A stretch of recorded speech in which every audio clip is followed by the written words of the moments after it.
Rabotai, Besovot Tovot. C'est une excellente journée aujourd'hui, comme on a déjà partagé hier au nom de la Mishnah, à la fin de Ta'anit. C'est une journée qui est comparée à Kippour. Même les Tunisiens, ils adorent beaucoup cette journée car on est exactement 55 jours avant Yom Kippour. Je ne le dis pas pour qu'on va commencer à se préparer, car comme Yom Kippour, c'est, en français ils appellent ça le grand pardon, ça veut dire quand on redémarre tout à zéro, page blanche, et bien aujourd'hui aussi c'est une journée, il a dit en hébreu, mais Sougal, c'est propice pour commencer comme si on vient de se marier, comme Khatan Beyom Khatunato.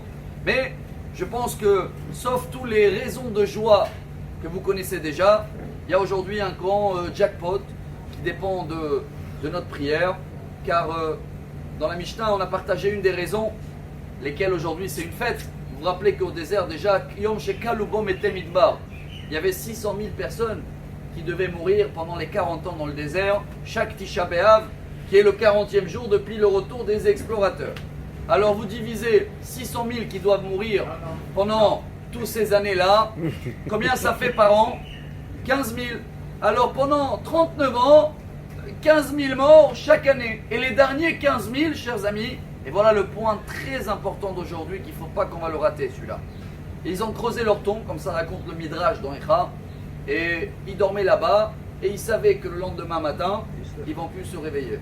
Le lendemain matin, ils sont réveillés, ils croyaient qu'ils sont trempés de date, parce qu'il n'y avait que la lune à l'époque, ils ont attendu encore un jour, 2 jours, jusqu'à le 15 que la lune est pleine, et là ils ont su que Dieu il a annulé le décret.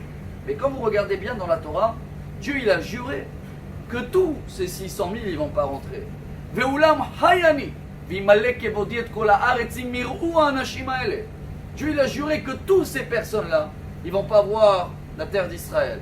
Alors quel mérite ils ont eu les 15 derniers 1000 personnes qui a pu annuler un décret de Dieu qu'il a juré? Si on va découvrir ça dans la minute qui nous reste, eh ben on va profiter aujourd'hui de savoir si on va faire la même tactique. Peu importe le décret, il peut changer. C'est une fois dans l'année.